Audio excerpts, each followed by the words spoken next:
Hello student, स्वागत है आपका आपके फेवरेट चैनल मैग्नेट ब्रेन्स में। मैं हूं आदर्श तिवारी और ये हमारी पूरी साइंस टीम। और हम क्या बोल रहे हैं आपसे? तो हम बोल रहे हैं हम होंगे कामयाब। कहां पर? तो अपने एग्जाम्स में। अगर आपने सारा का सारा जो पैटर्न है पूरे सीरीज का वैसे ही फॉलो किया जैसा कि हम आपसे बोलते हुए आ रहे हैं, तो कैसे फॉलो करनी इस सीरीज को? तो पहले मैं आपको एनसीईआरटी सॉल्व करवा रहा हूं सारी, उसके बाद उसके कॉन्सेप्ट्स भी साथ में बताते चल रहा हूं, उसके बाद भी अगर कोई कॉन्सेप्ट बचता है तो वो भी मैं बताता हूं, एंड देन आरडी शर्मा के सारे इंपॉर्टेंट क्वेश्चन सॉल्व करते हैं। तो अगर आपने ऐसे पूरे वीडियोस देखे एंड सारे क्वेश्चन सॉल्व किए तो भाई आप फुल मार्क्स लेकर आओगे क्लास 11th में। याद रखना इस बात को, ठीक है? फुल मार्क्स मतलब फुल मार्क्स, इतना ही कर लो, सफिशिएंट है। तो कहां तक पहुंच चुके थे हम? तो हमने स्टार्ट कर दिया था अपना चैप्टर परम्यूटेशंस एंड कॉम्बिनेशंस।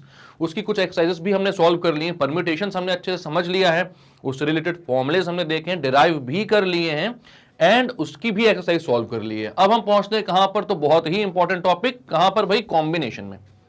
तो जनरली ना लोगों को इस बात में बहुत कंफ्यूजन रहती है कि परम्यूटेशन क्या होता है, कॉम्बिनेशन क्या होता है। बट अगर आपके बेसिक्स क्लियर हैं तो कभी भी कैसा भी क्वेश्चन आ जाए वहां पर आपको यह डाउट नहीं आएगी कि परम्यूटेशन क्या होता है, कॉम्बिनेशन क्या होता है। ठीक है? परम्यूटेशन क्या था? तो परम्यूटेशन को आप समझ सकते हो किस चीज से? परम्यूटेशन को आप बहुत ही इजीली अरेंजमेंट से समझ सकते हो। और ये अरेंजमेंट कैसी होती है? तो यहां पर ऑर्डर स्पेसिफिक होता है भाई। ठीक है? ऑर्डर स्पेसिफिक होता है। और एक चीज मैं बताना आपको भूल गया, मैंने डायरेक्ट शुरू कर दिया, लेकिन उससे पहले मैं जो हमेशा बोलता हूं हर बार कि अगर आप लोगों ने इससे पहले की वीडियोस नहीं देखे हैं तो पहले जाकर उन वीडियोस को देखिए, वरना चीजें समझ में नहीं आएंगी। और अगर देखे हैं तो आइए पढ़ते हैं।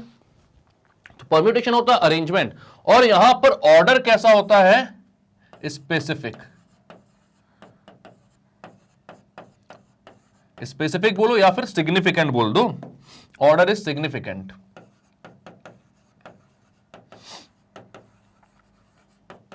ठीक है? जहां कहीं भी आपको यह चीज लगती है कि भाई ऑर्डर जो है वो मैटर करेगा, वहां पर क्वेश्चन में आपको परम्यूटेशन यूज करना है। कैसा? जैसे मैं बोलता हूं कि आपके पास लेटर्स हैं रोज, ROSE, हमें अलग अलग वर्ड्स बनाने हैं यहां पर, ठीक है, जो कि इन चारों लेटर से मिलकर बन सकते हैं। तो आप बताओ हर एक वर्ड में लेटर का जो ऑर्डर है वो स्पेसिफिक है कि नहीं, वो सिग्निफिकेंट है कि नहीं, वो मैटर करेगा कि नहीं? तो आप बोलोगे बिल्कुल मैटर करेगा भाई, है तो ये चार ही लेटर, लेकिन इनका अरेंजमेंट अलग अलग तरीके से हो सकता है ना। अगर मैं बोलूं ROES और ROSE, दोनों सेम वर्ड हैं क्या? नहीं है। यहां पर क्या हुआ? S और E का ऑर्डर चेंज हो गया, और जहां पर आपने ऑर्डर चेंज किया यहां पर अरेंजमेंट भी चेंज हो गया। तो जहां पर ऑर्डर स्पेसिफिक है, एक ऑर्डर जो है वो मैटर कर रहा है अरेंजमेंट में, वहां पर आप यूज करोगे परम्यूटेशन। तो कॉम्बिनेशन कहां यूज करोगे भाई? तो कॉम्बिनेशन के लिए मैं बोलता हूं भाई, जहां पर भी चीजों को सेलेक्ट करना है, यह सिलेक्शन के लिए यूज होगा where order is not significant.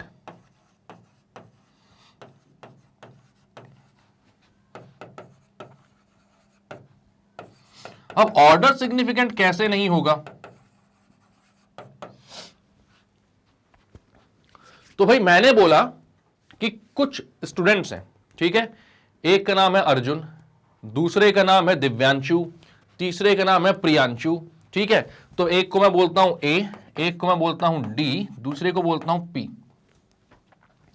अब हमारे पास एक छोटी सी गाड़ी है और उसमें सिर्फ दो लोगों की जगह है, सिर्फ दो लोगों की जगह है, दो ही लोग वहां पर उसमें बैठकर जा सकते हैं, हम पिकनिक में लेकर जा रहे हैं। ठीक है?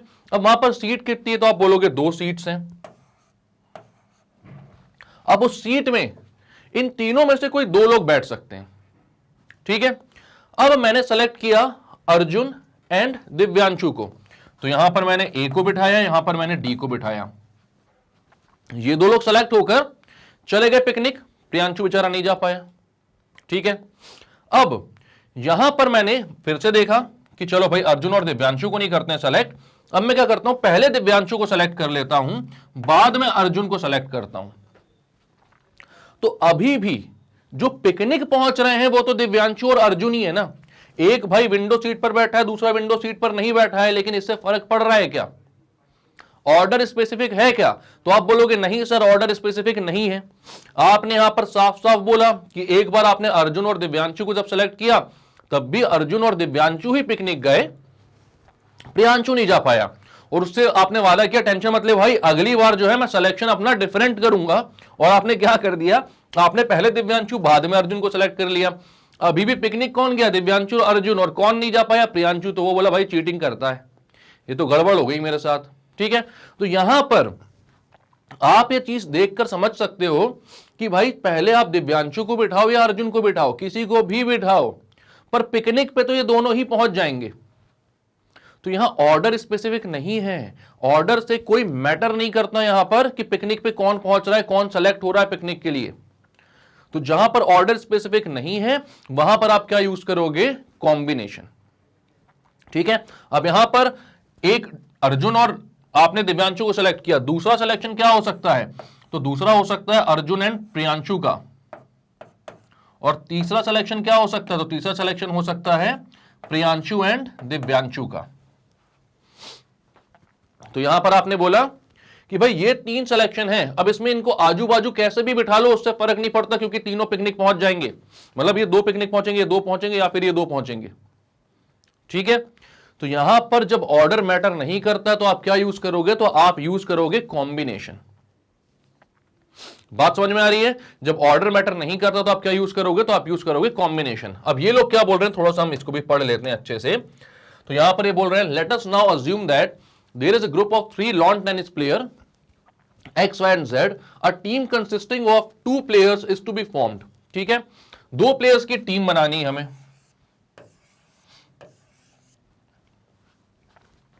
In how many ways can we do so? Is the team of X and Y different from the team of Y and X?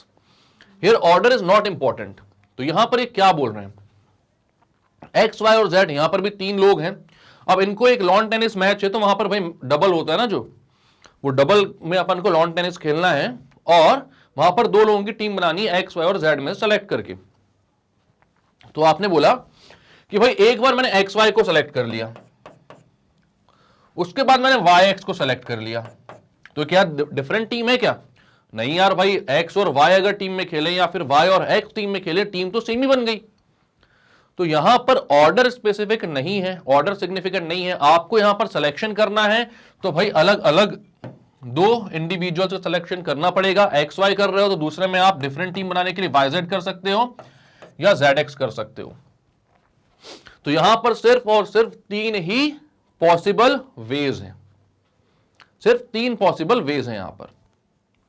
Clear है बात? तो अब ये तो हो गई बात। अब यहां पर कॉम्बिनेशन की, कॉम्बिनेशन क्या होता है? जैसे कि अगर मैं बोलता हूं एक पार्टी है, वहां पर 30 गेस्ट आए हुए हैं, 30 गेस्ट हैं। अब हमें नंबर ऑफ हैंडशेक्स करने हैं, हैंडशेक्स कैलकुलेट करने हैं कि कितने हैंडशेक्स होंगे। तो भाई पहले एक बंदा जाके दूसरे से, मतलब मैं बोलता हूं एक X है, उसने Y से हाथ मिलाया, या फिर हम बोले कि Y ने X से हाथ मिलाया, तो ये क्या 2 अलग अलग हैंडशेक हुए? क्या नहीं हुए भाई। X Y से हाथ मिलाए या Y X से हाथ मिलाए, हैंडशेक तो एक ही हो रहा है ना। बात तो भाई यही है कि भाई हैंडशेक किसका किसका हो रहा है? X और Y का। तो वहां पर भी ऑर्डर स्पेसिफिक नहीं है। X Y से हाथ मिला ले, Y X से हाथ मिला ले, हाथ तो एक ही बार मिल रहा है, X और Y का ही मिल रहा है। तो जहां पर ऑर्डर स्पेसिफिक नहीं होगा वहां आप क्या करोगे? वहां आप कॉम्बिनेशन का यूज करोगे। ठीक है, अब कॉम्बिनेशन का फॉर्मूला क्या होता है? जैसे कि मैं आपसे बोलता, यहां पर 3 में से 2 के अरेंजमेंट का, अगर अरेंजमेंट का परम्यूटेशन में निकालता तो आप बोलते 3p2। तो यहां पर क्या आ जाता आंसर? तो यहां पर आंसर आ जाता 3 फैक्टोरियल अपॉन 3 माइनस 2 फैक्टोरियल। ठीक है, तो यह आ जाता आपका परम्यूटेशन, अरेंजमेंट। बट जब मैं बात करता हूं कॉम्बिनेशन की, तो कॉम्बिनेशन में जो 2 लोग सेलेक्ट हो रहे हैं उनके अरेंजमेंट का मैटर नहीं होता भाई। उनका अरेंजमेंट जो है वो मैटर नहीं करता, कौन पहले आ रहा है कौन बाद में आ रहा है। ठीक है, जो भी 2 लोग सेलेक्ट हो रहे हैं वो मैटर वहां पे ये नहीं करता है कि भाई X पहले आ रहा है या Y बाद में आ रहा है, बट परम्यूटेशन में वो करता है, तो वो चीज इंक्लूडेड होती है। यहां पर जो परम्यूटेशन का फॉर्मूला है जब ये निकलता है तो यहां पर अरेंजमेंट भी ये मैटर करती है, अरेंजमेंट, और उसको भी कैलकुलेट किया जाता है। ठीक है, हमने देखा हुआ ये चीज, डिराइव भी किया ये फॉर्मूला। तो यहां पर जब मैं बात करूंगा कॉम्बिनेशन में, तो भाई उसमें भी सब कुछ सेम होगा, लेकिन ये जो भी नंबर ऑफ वेज आ रहे हैं इसमें से आपको वो जो अरेंजमेंट है उनको डिवाइड करके हटाना पड़ेगा।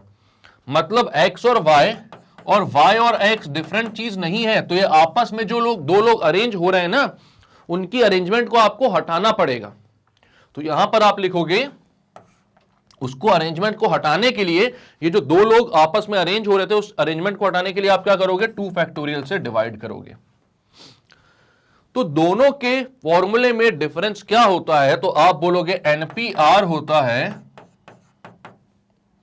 n factorial upon n minus r factorial, और NCR होता है n factorial upon n minus r factorial into r factorial. जो 2 था, इनका जो आपस का अरेंजमेंट था, उससे हमने क्या कर दिया, डिवाइड कर दिया, क्योंकि यहां पर अरेंजमेंट मैटर नहीं करती, अरेंजमेंट मैटर नहीं करती। इसलिए आप क्या बोलते हो, NCR क्या होता है, n factorial upon n minus r factorial into r factorial. तो बात समझ में आ रही है, क्लियर है। NCR का फॉर्मूला, NPR का फॉर्मूला क्या होता है, अब आपने देख लिया। अब यहां पर आपको एक चीज और देखकर समझ में आ रही होगी कि आप बोल सकते हो भाई कि NPR जो होता है,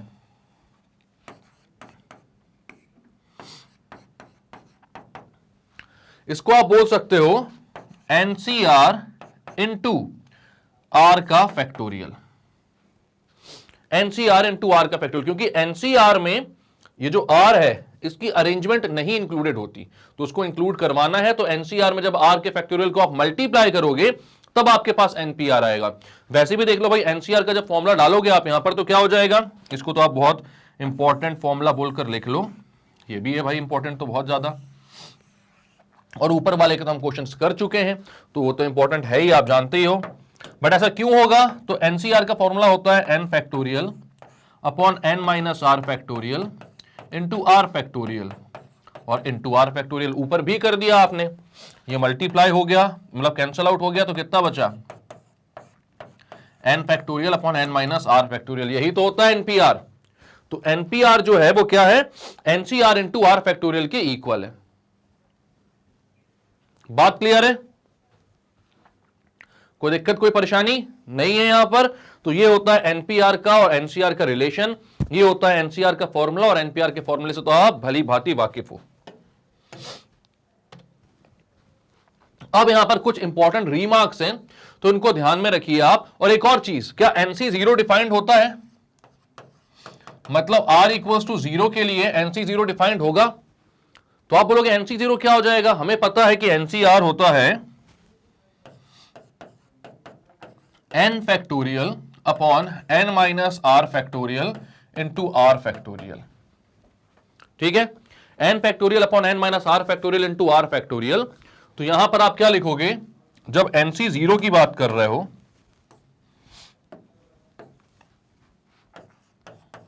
तो हो जाएगा n factorial upon n minus 0 factorial into 0 factorial. तो n फैक्टोरियल तो n फैक्टोरियल ही हो जाएगा, n माइनस 0 होता है n फैक्टोरियल, क्योंकि 0 भाई माइनस कर दो, अब 0 फैक्टोरियल कितना होता है, 1 होता है, n फैक्टोरियल से n फैक्टोरियल कैंसिल, आंसर आया 1। तो NC0 जो है वो डिफाइंड है, वो किसके इक्वल है, 1 के इक्वल है, और NC0 जो है वो NCN के भी इक्वल है। क्यों इक्वल है NCN के, देखें अभी, तो NCN का फॉर्मूला क्या हो जाएगा, n factorial upon n minus n factorial into n factorial. n minus n होता है 0, तो यहां पर आ जाएगा n factorial upon 0 factorial into n factorial, ये कैंसिल आउट, 0 फैक्टोरियल होता है 1, तो पूरा कितना आया 1। तो चाहे आप NC0 बोलो चाहे आप NCN बोलो, NC0 भी डिफाइंड है, NCN भी डिफाइंड है, और दोनों किसके इक्वल है, दोनों 1 के इक्वल है।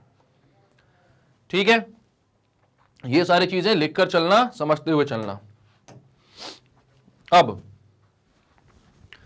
अब ये सारी चीजें मैं आपको डिराइव करवा कर लिखवा कर क्यों बताता हूं, मैं चाहूं तो यहां पर सब कुछ टाइप होकर भी आ जाए भाई, लेकिन आप लोगों को सब कुछ चाहिए कि कैसे क्यों आता है, और उसको मैं अपने तरीके से समझा पाऊं आपको, इसलिए मैं यहां पर ये करता हूं, और बाकी लोगों के समान नहीं कि भाई ऐसे किया जादू से यहां पर कुछ चीज आ गई।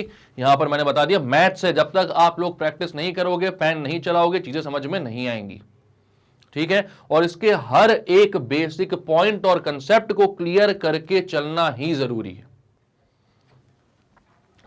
एंड आई होप आप लोग सब कुछ क्लियर करते हुए चल रहे हो, ठीक। अब आपने यहां पर क्या बोला है, n c N minus r equals to n c r. ये कैसे होता है, ऐसा होता है क्या? एक बार ट्राई करो और बताओ समझ में आ रहा है कि नहीं कि एनसी एन माइनस आर जो होगा वो एनसीआर के इक्वल होगा। आ रहा है समझ में? कैसे होगा अभी देखते हैं हम। तो हमने बोला एनसी एन माइनस आर, इसका फॉर्मूला क्या हो जाएगा? तो आप बोलोगे एन फैक्टोरियल अपॉन, एनसीआर का फॉर्मूला सबसे पहले लिखते हैं और उससे रिलेट करते हैं इसको। एनसीआर का फॉर्मूला होता है n factorial upon n minus r factorial into r factorial. तो एनसी एन माइनस आर को आप क्या बोलोगे? N factorial upon n minus r, but यहां पर आर क्या है? आर की जगह है एन माइनस आर, तो आप लिखोगे n minus r factorial into यहां पर आर फैक्टोरियल होता है, बट यहां पर आर कितना है? एन माइनस आर, तो यहां पर एन माइनस आर का फैक्टोरियल हो जाएगा एन फैक्टोरियल अपॉन, ये माइनस अंदर जाएगा तो एन को माइनस और आर को प्लस कर देगा, और ये तो एन माइनस आर फैक्टोरियल है ही, तो ये कितना जाएगा? एन फैक्टोरियल अपॉन, एन से n cancel, r factorial into n minus r factorial. यहां पर भी क्या आता है? N factorial upon n minus r factorial into r factorial. इसको भी एन माइनस आर को पहले और आर को बाद में लिख सकते हो आप, मतलब इसको भी लिख सकते हैं n factorial upon n minus r factorial into r factorial. तो ये आ गया आपका कॉम्बिनेशन का फॉर्मूला, मतलब एनसी एन माइनस आर भी किसके फॉर्मूले के इक्वल है? एनसीआर के। ये भी आपने प्रूव कर दिया। कैसे किया? तो कुछ खास नहीं भाई, यहां पर एन एनसीआर की जगह एन माइनस आर है, ठीक है, आर की जगह क्या है? एन माइनस आर, तो यहां पर आपने एन माइनस आर पुट कर दिया और आंसर आ गया जो कि इक्वल है एनसीआर के। तो याद रखना कि एनसीआर जो होता है वो एनसी एन माइनस आर के इक्वल होता है। फॉर एन एग्जाम्पल अगर मैं बोलूं आपको, मैं क्या बोलना चाह रहा हूं यहां पर, तो आप बोलोगे 5c2 is equals to 5c3 होगा। कैसे? तो आप बोलोगे भाई 5c2 जो है वो किसके इक्वल होगा? 5c5 माइनस 2 के, because n c r is equals to n c N minus r. यहां पर n है 5 और r है 2, तो n c r is equals to n c N minus r, और 5 माइनस 2 कितना होता है? तो वो होता है 3। तो ऐसे बहुत सारी जगह पर ये जो फॉर्मूला है ये बहुत ज्यादा यूजफुल बनकर आपके सामने आएगा, ठीक है। और एनसीईआरटी एग्जाम्पलर इस पूरे चैप्टर की कंप्लीटेड है बहुत अच्छे तरीके से, तो उसको भी जाकर देखिए, वहां पर आपको बहुत अच्छे सारी चीजें समझ में आएंगी और बहुत अच्छे अच्छे लेवल के क्वेश्चंस वहां पर अपन ने सॉल्व किए हैं, तो जरूर जाकर देखिएगा वहां पर, ठीक है। अब ये हो गया भाई n c N minus r is equal to n c r, इसको क्लियर करते हैं। नेक्स्ट क्या है? N c a is equal to n c b. तो अगर मैं बोल रहा हूं कोई भी चीज कि एनसीए जो है वो एनसीबी के इक्वल है, मैंने बोला ठीक है, तो ये क्या इंप्लाई करता है? Either A is equal to B और N is equal to A plus B. अब यार A is equal to B तो समझ में आता है कि ऊपर एन है दोनों जगह, नीचे ए और बी है, तो हमने a is equal to b बोल दिया, या फिर n is equal to A plus b, ऐसा कैसे हो सकता है? तो आप क्या बोलोगे? आप यहां पर बोलोगे एनसीए इज इक्वल टू, हम बोल सकते हैं NC N minus B, NC N minus B, क्योंकि एनसीआर जो है वो एनसी एन माइनस आर के इक्वल होता है, तो एनसीबी जो है वो एनसी एन माइनस बी के इक्वल होगा। यहां से आप क्या बोलोगे? A is equal to N minus B, A is equal to N minus B, क्योंकि ए और बी इक्वल होंगे यहां पर, तो आप क्या बोलोगे? बी को इधर ले आओ, तो A plus B is equal to N.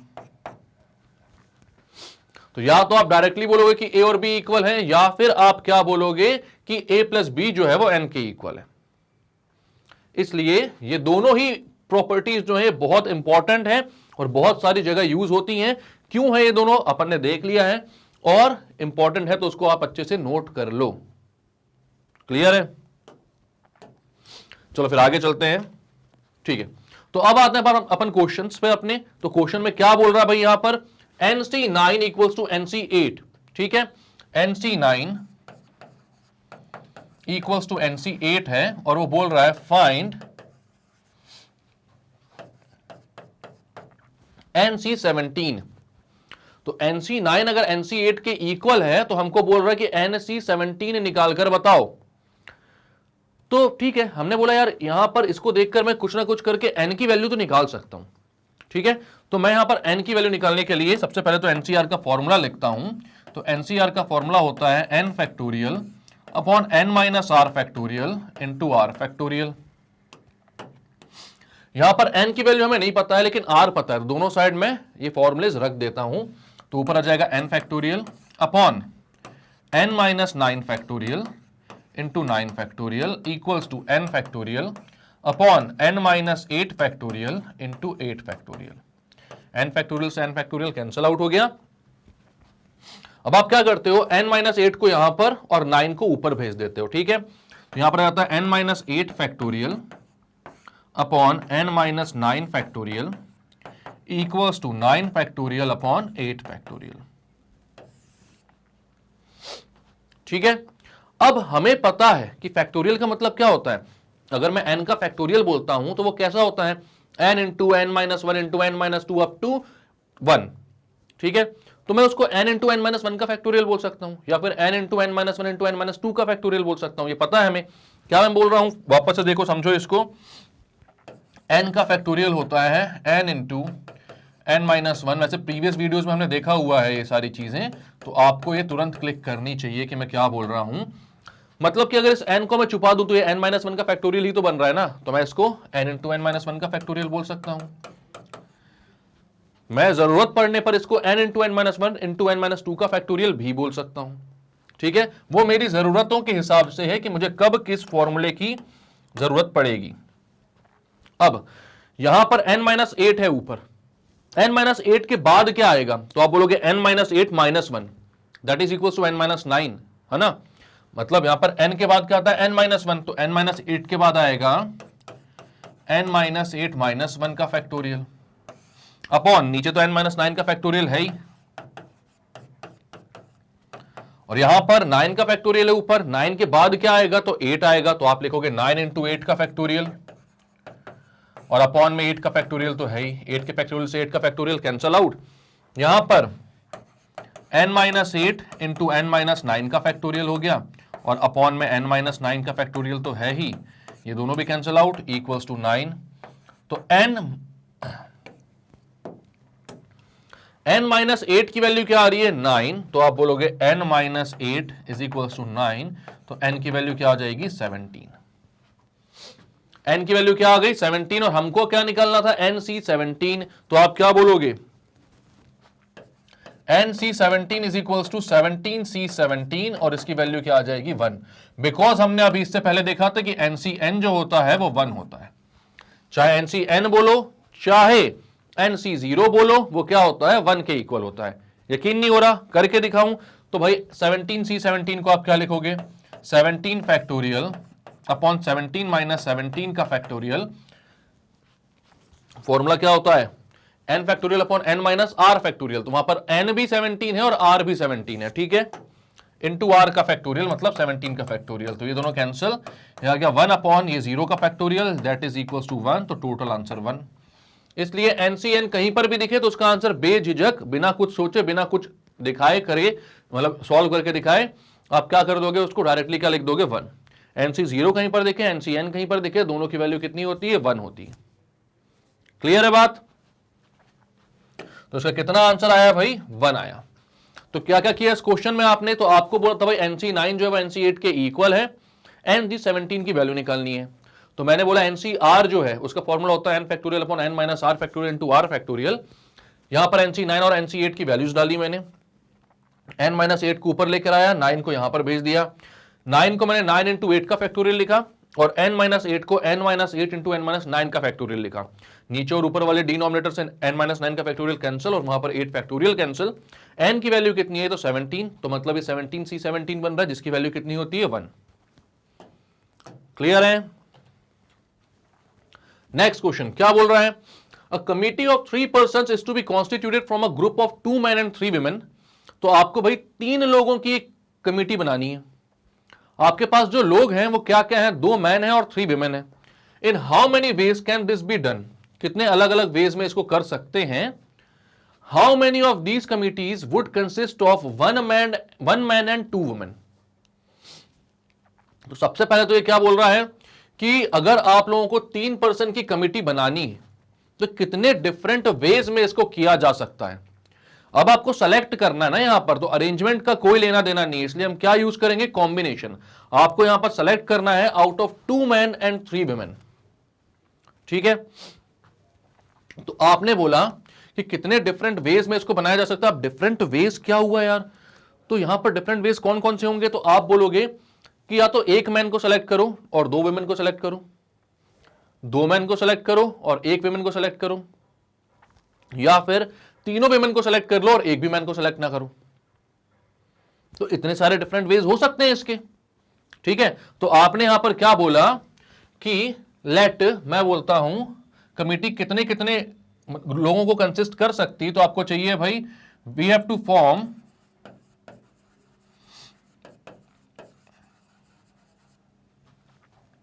A committee of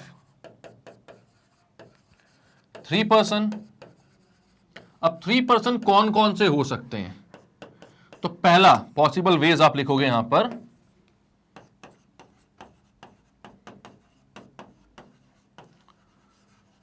तो फर्स्ट क्या हो जाएगा, 1 man and 2 women, 1 man and 3 women, sorry 2 women, क्योंकि 3 लोगों की कमिटी है ना, तो एक आपने मैन चुन लिया और 3 वुमेन चुन ली। तो कैसे कर सकते हो आप भाई, आपके पास 2 मैन है, उसमें से एक को सेलेक्ट करने के कितने वेज होंगे, तो आप बोलोगे 2C1, 2 में से एक को सेलेक्ट करना है तो 2C1 वे। 1 मैन के साथ साथ साइमल्टेनियसली 1 मैन सेलेक्ट होगा और उसके साथ में ही 2 वुमेन सेलेक्ट होंगी आउट ऑफ 3। तो जब साथ में ये काम हो रहे हैं, यहां पर और नहीं, यहां पर एंड का केस है, तो आप क्या बोलोगे, 1 मैन एंड 2 वुमेन सेलेक्ट हो रहे हैं, तो यहां पर क्या होगा, 1 मैन मतलब 2C1 और 2 वुमेन मतलब कि कितने में से 2 लोग सेलेक्ट हो रहे हैं, 3 में से, तो 3C2। आप मल्टीप्लाई करोगे 3C2 आ जाएगा। ठीक है, दूसरा केस, दूसरा possible way, 2 man and 1 women, because आपको 3 लोगों की कमिटी बनानी है। तो 2 मैन, ये और है ना, या तो ये लोग सेलेक्ट होंगे या फिर ये वाला आपको सिलेक्शन करना पड़ेगा, मतलब 2 out of 2, 2C2 into 3C1। और ये वाला भी केस अगर पसंद नहीं आ रहा है तो मैन के तो सारे कॉम्बिनेशन हो गए भाई, मैन तो 2 ही थे। ठीक है, अब क्या कर सकते हो, एक भी मैन नहीं एंड तीनों कौन हो, आपकी विमेन हो। तो इस केस में क्या हो जाएगा, मैन को एक भी सेलेक्ट नहीं करना है, तो उसके लिए आप 2C0 लिख दो, नहीं भी लिखोगे तो चलेगा। ठीक है, इनटू 3 विमेन, तो 3 विमेन जो है वो पूरी की पूरी तीनों विमेन 3 से ही सेलेक्ट हो रही हैं, तो आप लिखोगे इनटू 3C3। अब टोटल नंबर ऑफ वेज कितने हो गए, यहां पर क्या बोला था, how many ways can this be done, तो या वाली कंडीशन और वाली कंडीशन यहां पर आ रही है। ठीक है, तो फर्स्ट वे और द सेकंड वे और द थर्ड वे, मतलब इन तीनों के जो वेज हैं उनको आपको क्या करना पड़ेगा, तो उनको आपको करना पड़ेगा ऐड। ठीक है, तो आप क्या लिखते हो यहां पर, आप लिखते हो भाई टोटल नंबर ऑफ वेज, तो ये हो गया 2C1 इंटू 3C2 या फिर 2C2 इंटू 3C1 या फिर 2C0 इंटू 3C3। तो भाई और का केस सबको ऐड करके लिख देते हैं हम। ठीक है, तो ये हो जाएगा 2C1 इंटू 3C2 प्लस, पहला वाला केस था 2C1 इंटू 3C2 प्लस, आप क्या लिखोगे 2C2 into 3C1 plus 2C0 into 3C3, 2C0 into 3C3। तो टोटल कितने वेज होगा भाई, 2C1 आप लिखोगे 2 factorial upon 2 minus 1 factorial into 1 factorial into 3C2 मतलब 3 factorial upon 3 minus 2 factorial into 2 factorial plus 2C2 मतलब कि 1। पता ही है आपको यार, NCN का मतलब 1 होता है। इंटू 3c1 कितना हो जाएगा, तो 3c1 हो जाएगा 3 factorial upon 3 minus 1 factorial into 1 factorial plus 2c0 nc0 कितना होता है 1, अगेन आप लिख दोगे 1 इंटू 3c3 ncn भी 1। ठीक, तो कितना बेस हो रहा है भाई 2 अपॉन 2 माइनस 1 यानी 1 का फैक्टोरियल इंटू 3 अपॉन यहां पर क्या हो जाएगा 3 इंटू 2 इंटू 1 अपॉन 3 माइनस 2 यानी कि 1 का फैक्टोरियल जो कि 1 होता है, 2 का फैक्टोरियल बचेगा जो कि होता है 2 इंटू 1, ये cancel out, plus 1 into 3 into 2 factorial upon 3 minus 1 होता है 2 फैक्टोरियल, 1 फैक्टोरियल तो 1 ही हो जाएगा, प्लस 1, तो ये हो जाएगा 2 इंटू 3 यानी 6 प्लस 3 प्लस 1 यानी कि 10 वेज। तो टोटल कितने वेज हैं भाई, तो टोटल वेज हैं आपके 10। क्लियर है। इसके बाद सेकंड वाला क्या बोल रहा है, तो सेकंड बोल रहा है how many of these committees would consist of 1 man and 2 women. तो हमने जितनी भी प्रोबेबल अपनी कंडीशंस बनाई थी उसमें 1 मैन एंड 2 वुमेन वाले दिख रही है क्या आपको, कितनी दिख रही है 2c1 इंटू 3c2। इसको कैलकुलेट किया है क्या आपने, तो बिल्कुल किया हुआ है भाई, इसको करने की दोबारा जरूरत भी नहीं है, हालांकि एग्जाम में आप दोबारा से करके दिखाओगे इसको, तो यहां पर भी अपन दिखा देते हैं कि 1 मैन एंड 2 वुमेन इसको कंसिस्ट करने वाली एक कमेटी बनानी है आपको, तो वो है भाई 2c1 इंटू 3c2, कितनी आ रही है 2c1 इंटू 3c2 6, बट इसको करके दिखाते हैं। Committee of 1 man and 2 women, तो 2 आदमियों में से एक को चुनना है और 3 औरतों में से 2 को चुनना है, तो ये कितना हो जाएगा भाई 2 factorial upon 2 minus 1 factorial into 1 factorial into 3 factorial upon 3 minus 2 factorial into 2 factorial. 2 factorial is 2, 2 minus 1 और 2 माइनस 1 होता है 1 का फैक्टोरियल, नीचे भी 1 का factorial into 3 factorial is 3 into 2 का फैक्टोरियल, 3 माइनस 2 इज 1, 1 का factorial is 1 and 2 factorial is 2 factorial से कैंसिल आउट हो जाएगा, आंसर आया 6। तो एक आदमी और 2 वुमेन को चूज करने की कितने सेलेक्ट करने के कितने सारे वेज हैं, तो 6 वेज हैं भाई। ठीक है, क्लियर है, तो क्लियर करते हैं हम यहां पर।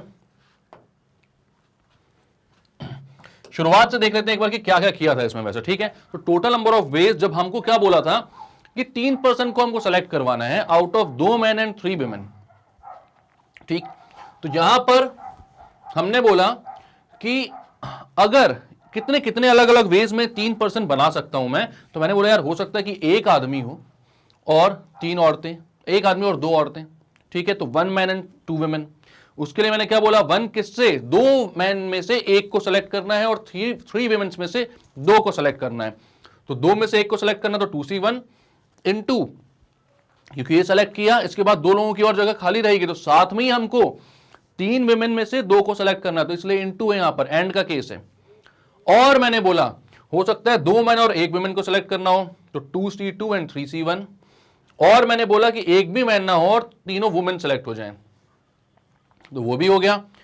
अब यहां पर इन तीनों को जब मैंने ऐड किया, क्योंकि और का केस था ना, या तो ये वाला केस होगा या फिर ये, तीनों एक साथ नहीं हो सकते, क्योंकि 3 लोगों को सेलेक्ट करना है आपको, 3 ही लोगों को सेलेक्ट करना, तो या तो इस तरीके से करोगे या फिर इससे या फिर इससे, तो और का केस है तो तीनों को ऐड कर दिया मैंने, तो कितने नंबर ऑफ वेज हैं 10 वेज। उसके बाद उन्होंने बोला कि कितने वेज में एक मैन और 2 वुमेन सेलेक्ट हो सकते हैं, एक मैन और 2 वुमेन बोला था ना, हाँ, तो वो था भाई 2c1 इंटू 3c2, जिसका आंसर कितना निकल कर आया, तो उसका आंसर निकल कर आया आपका 6। क्लियर है। अब नेक्स्ट क्वेश्चन क्या बोल रहा है, तो नेक्स्ट क्वेश्चन बोल रहा है what is the number of choosing 4 cards from a pack of 52 playing cards in how many of these. ठीक है, 4 कार्ड सेलेक्ट करने हैं 52 प्लेइंग कार्ड में से, तो इसका सबसे पहले तो टोटल नंबर ऑफ वेज निकाल लेते हैं। ठीक है, टोटल नंबर ऑफ, अभी इन पर नहीं आ रहा हूं मैं, अभी मैं निकाल रहा हूं 52 में से 4 कार्ड सेलेक्ट करने के वेज, वो कोई से भी कार्ड हो, कोई कंडीशन नहीं दी है उसमें, कोई भी कार्ड सेलेक्ट करो, लेकिन 52 कार्ड्स होते हैं, आपको पता है भाई कि 52 टोटल कार्ड्स होते हैं, उसमें से आपको क्या करना है, 4 कार्ड सेलेक्ट करने हैं। तो आपने बोला टोटल नंबर ऑफ वेज क्या हो जाएंगे, ऑफ सेलेक्टिंग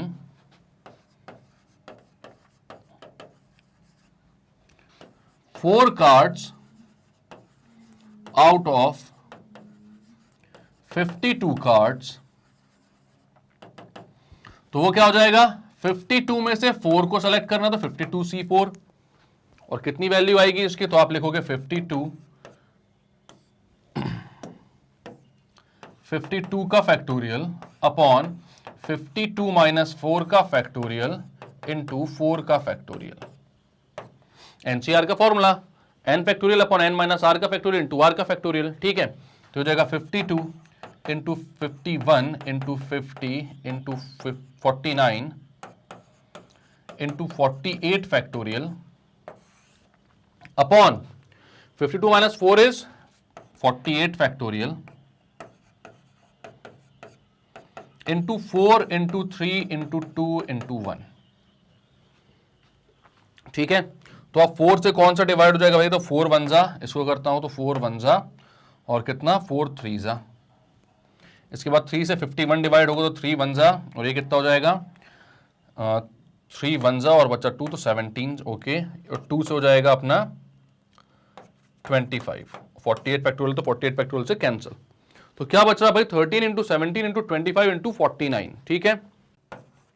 17 इंटू क्या है 25 इंटू 49। चलो भाई, तो 13 इंटू 17 कितना हो जाएगा, तो वो हो जाएगा आपका 221 इंटू 25 इंटू 49 कर लेते हैं अपन, तो कितना हो जाएगा भाई 25 इंटू 49। ये पूरा अपन यहां पर करते हैं नेक्स्ट पेज पर। तो 221 इंटू 25 इंटू 49, बड़े बड़े कैलकुलेशन होने वाले हैं भाई, ठीक। तो 25 इंटू 49 कितना हो जाएगा, 5 9 जा 45, कैरी ओवर 4, 5 4 जा 20 और 4 24, और ये हो जाएगा 2 9 जा 18, 8 कैरी ओवर 1, 2 4 जा 8 और 1 9, 5 2 और ये हो जाएगा 12, 1225। अब 1225 इंटू क्या बचा अपने पास 221, तो ये भी कर लेते हैं।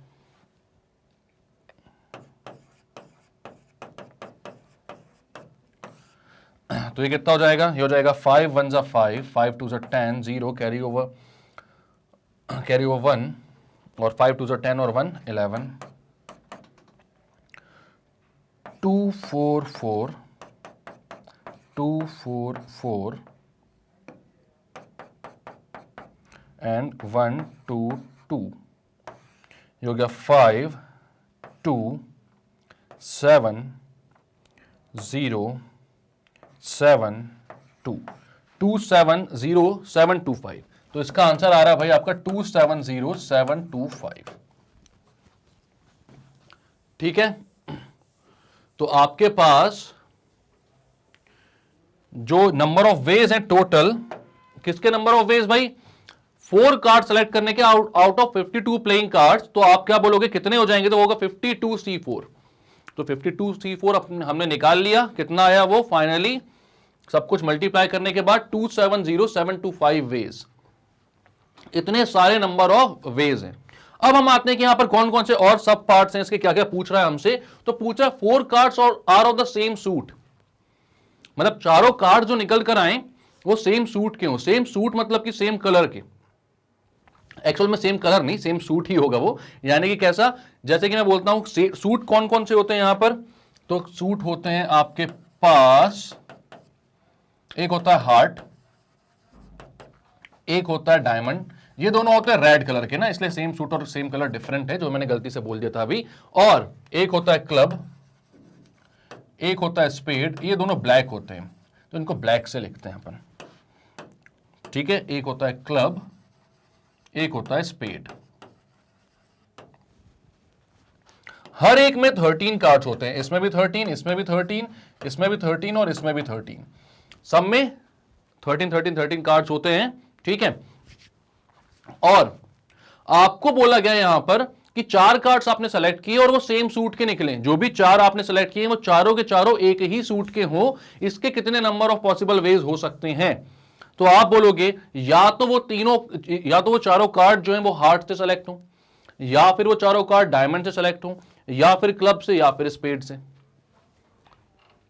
तभी पॉसिबल होगा ना कि वो चारों एक ही सूट के हों, जब वो या तो सारे के सारे हार्ट से सिलेक्टेड हैं, या फिर डायमंड से, या फिर क्लब से, या फिर स्पेड से। तो आप बोलोगे कि भाई number of possible ways cards belonging to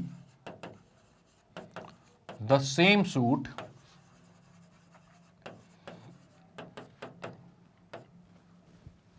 आपने बोला कि चारों या तो हार्ट से होंगे, ऑल आर फ्रॉम हार्ट। अब हार्ट में तो टोटल 13 कार्ड्स हैं, इसमें से 4 सेलेक्ट करवाने, तो इससे कितने वेज हो जाएंगे? तो आप बोलोगे 13C4, तो 13C4 फॉर हार्ट्स। और या फिर अगर हार्ट के नहीं है तो आप बोलोगे और डायमंड के, और में आप क्या लगाते हो? हमेशा प्लस का साइन।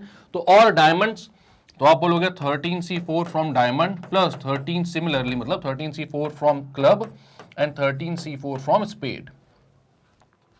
तो इन चारों को जब आप ऐड कर दोगे तब आपके पास वो नंबर ऑफ वेज होंगे कि वो चारों कार्ड जो है वो सेम सूट के किस वे में हो सकते हैं। ठीक है, तो आपने बोला कि भाई 4 इंटू 13C4 बोलते हैं हम, इसका मतलब जाएगा 4 इंटू 13 का फैक्टोरियल अपॉन 13 माइनस 4 का फैक्टोरियल इंटू 4 का फैक्टोरियल। तो ये हो जाएगा 4 इंटू 13 का फैक्टोरियल, 13 माइनस 4 कितना होगा? तो हो जाएगा 9। तो इसको मैं 9 तक लिखता हूं, 13 into 12 into 11 into 10 into 9 factorial upon 13 minus 4 is 9 factorial into 4 का फैक्टोरियल, तो 4 इंटू 3 इंटू 2 इंटू 1। 9 फैक्टोरियल से 9 फैक्टोरियल कैंसिल, इस 4 से 4 कैंसिल, 3 1 जा 3 4 जा 2 1 जा 2 2 जा। तो कितने वेज आ रहे हैं यहां पर? तो आपके पास बच रहा है भाई 13 इंटू 2 विच इज 26, 26 इंटू 11 ये हो जाएगा आपका 286, इंटू 10 करोगे तो 2860 वेज। ठीक है, हो जाएगा 2860 वेज। इतने वेज में जो चारों कार्ड हैं वो किससे आएंगे? सेम सूट से। क्योंकि यहां पर या का केस था, और का केस था, क्योंकि हम बोल रहे थे कि चारों कार्ड जो है वो सेम सूट के होने चाहिए, मतलब कि या तो चारों हार्ट से आए, या फिर चारों डायमंड से, या फिर चारों क्लब से, या फिर चारों स्पेड से। तो या फिर का केस जब होता तब हम क्या बोलते हैं? 13C4 प्लस, मतलब यहां पर 13 जो है उनमें से 4 हार्ट के कार्ड उठ के आ गए, या फिर 4 डायमंड के आ गए, 4 क्लब के, या 4 स्पेड के। तो 13C4 plus 13C4 plus 13C4 plus 13C4 means 4 times 13C4। इसको सॉल्व करने के बाद आंसर आ रहा है 2860 वेज। ठीक है, क्लियर करते हैं। नेक्स्ट वे क्या है भाई? 4 cards belongs to 4 different suits. अब 4 जो कार्ड सेलेक्ट होकर आ रहे हैं वो चारों डिफरेंट सूट के हों, तो ऐसा कब पॉसिबल होगा? मतलब कि 4 कार्ड्स हैं और 4 ही सूट्स होते हैं, तो एक हार्ट का आ जाए, एक डायमंड का आ जाए, एक स्पेड का आ जाए, एक क्लब का आ जाए, मतलब चारों ही सूट्स में से एक एक कार्ड अगर सेलेक्ट होकर आता है तब जाकर आप ये बोलोगे कि चारों कार्ड जो है वो डिफरेंट 4 डिफरेंट सूट से आ रहे हैं। ठीक है, तो यहां पर मैं क्या बोलूंगा? 4 cards from different suits.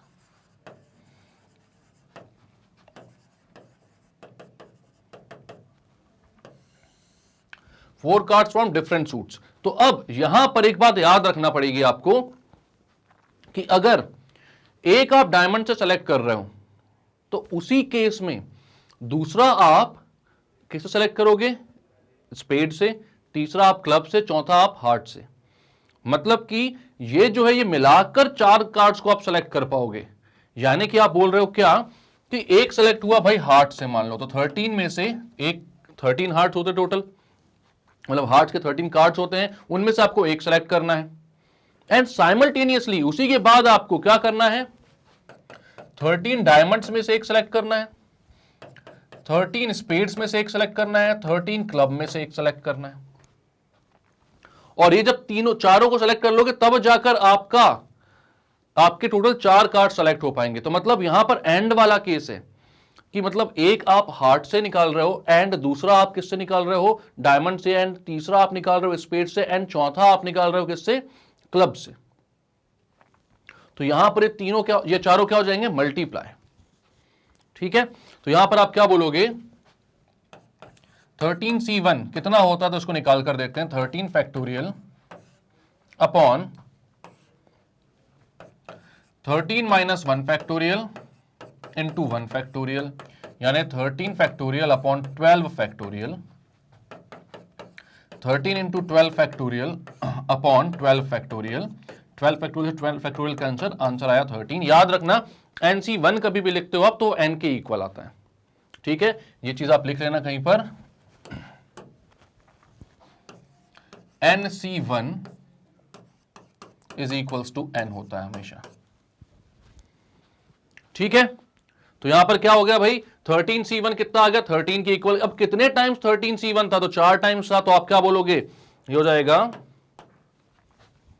13 into 13 into 13 into 13, मतलब 13 टू द पावर 4। या आप बोल सकते हो अगर आंसर चाहिए आपको पूरा तो 169 इंटू 169, तो हो जाएगा 9 9 जा 81, 1 कैरी ओवर 8, 9 6 जा कितना 54, और इसमें आपको 8 ऐड करना है, तो हो जाएगा 62, 9 1 9 और 6 15,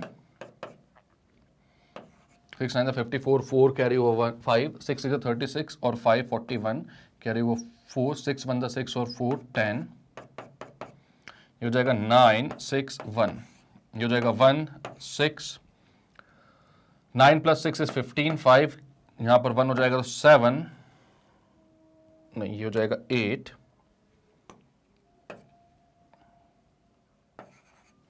और ये हो जाएगा 2। तो आंसर आएगा भाई 28561। ठीक है, तो फाइनल आंसर कितना आ रहा है, 28561।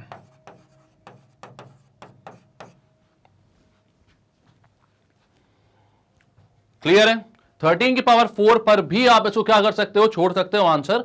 ठीक है, तो यहां पर कितना आ रहा है, 28561। कैसे आया ये, तो आपने बोला कि जब 4 कार्ड्स हमें डिफरेंट सूट के, 4 कार्ड्स हमें डिफरेंट सूट्स के सेलेक्ट करने थे, तो हमको क्या करना था एक्चुअल में, तो एक्चुअल में हर एक सूट में से एक कार्ड निकालना था। तो आपने बोला एक पहले डायमंड में से एक निकाला, तो 13c1, उसके बाद 3 कार्ड और बचे हुए हैं, अभी ये कंप्लीट नहीं हुआ है, और का केस नहीं है, ये एंड का केस है, एक इसमें से एंड, एक इसमें से एंड, एक इसमें से एंड, एक इसमें से। तो मैंने बोला 13c1 को 4 बार मल्टीप्लाई कर दो, 13c1 13c1 13c1 13c1। अब 13c1 कितना होता है, तो वो होता है 13 के इक्वल, 13 की पावर 4, आंसर आ गया आपका। क्लियर है, नेक्स्ट क्वेश्चन पे चलते हैं, नेक्स्ट पार्ट पे इसके। अब क्या बोल रहा है, आर फेस कार्ड्स, मतलब चारों के चारों जो होंगे वो कैसे कार्ड्स होंगे, फेस कार्ड्स होंगे। तो आप बोलते हो ठीक है, कोई दिक्कत की बात नहीं है इसमें, अगर फेस कार्ड्स भी हमको चाहिए हैं तो वो भी हम निकाल सकते हैं। तो कैसे निकालोगे आप, तो आप बोलोगे भाई चारों अगर फेस कार्ड्स हैं, थर्ड पार्ट है ना ये जी, तो आपने बोला ऑल आर फेस कार्ड्स। अब फेस कार्ड्स क्या होते हैं, फेस कार्ड्स होते हैं भाई आपका या तो जैक या फिर क्वीन या फिर किंग। ठीक है, ये 3 जो होते हैं फेस कार्ड्स होते हैं, और हर सूट में 3 फेस कार्ड्स होते हैं। तो टोटल फेस कार्ड्स कितने हो गए, तो वो हो गए 12। ठीक है, तो आप बोलोगे नंबर ऑफ फेस कार्ड्स, तो टोटल फेस कार्ड्स होते हैं आपके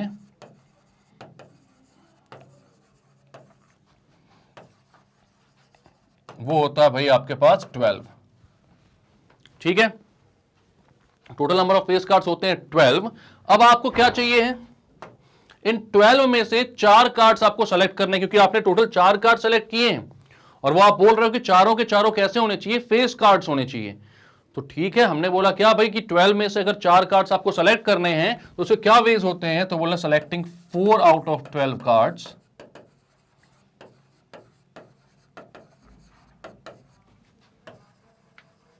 तो वो हो जाएगा 12c4। क्या हो जाएगा 12c4। अब 12c4 क्या होगा, तो आप बोलोगे 12 factorial upon 12 minus 4 factorial into 4 factorial, मतलब 12 into 11 into 10 into 9 into 8 factorial upon 12 minus 4 क्या होता है 8, तो यहां पर 8 factorial into 4 into 3 into 2 into 1। 8 factorial से 8 फैक्टोरियल कैंसिल, 3 1 जा 3 3 जा, 4 1 जा 4 3 जा 2 1 जा 2 5 जा।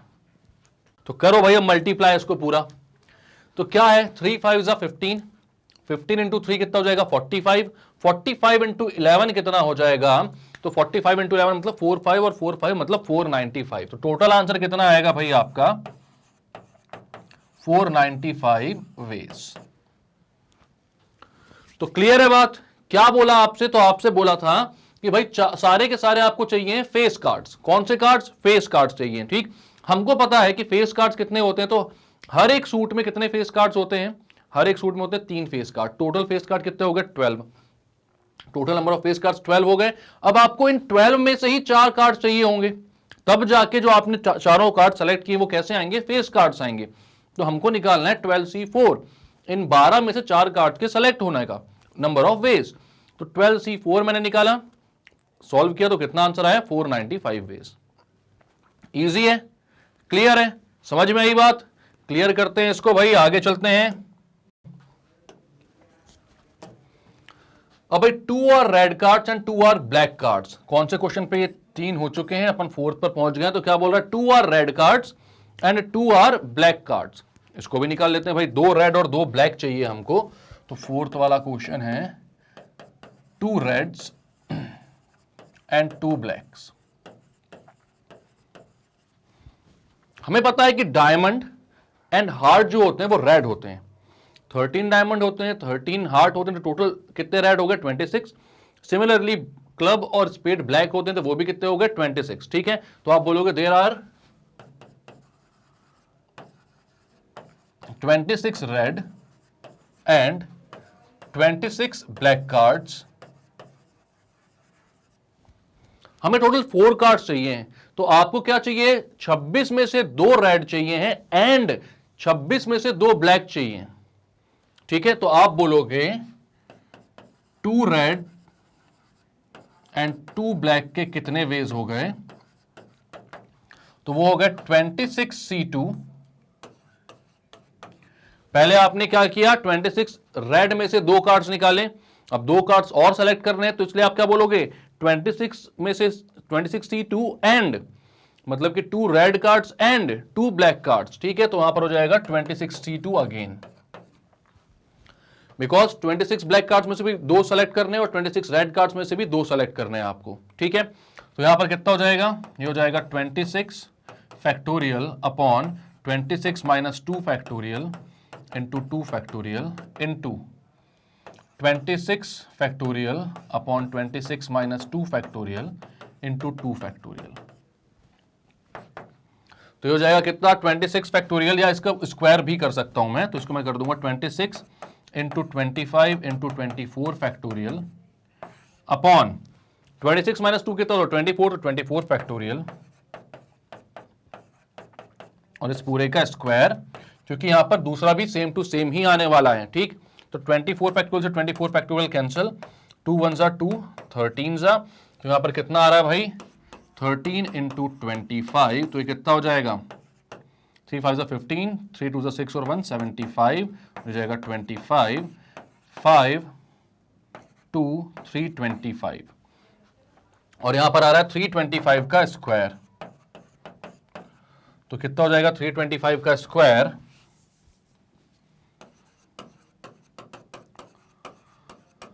इसको कर लो भाई, तो 5 5 जा 25, 5 2 जा 10 और 2 12 कैरी ओवर 1, 5 3 जा 15 और 1 16, ये हो जाएगा 2 5 जा 10 कैरी ओवर 1, 2 2 जा 4 और 1 5, 2 3 जा 6, 3 5 जा 15, 5 कैरी ओवर 1, 3 2 जा 6 और 1 7, 3 3 जा 9, 5 2 16 6 कैरी ओवर 1, ये हो जाएगा 7 प्लस 7 14 प्लस 1 15 प्लस 1, यहां पर 105625, तो फाइनल आंसर कितना आ रहा है आपका 105625, ये आपका आंसर है।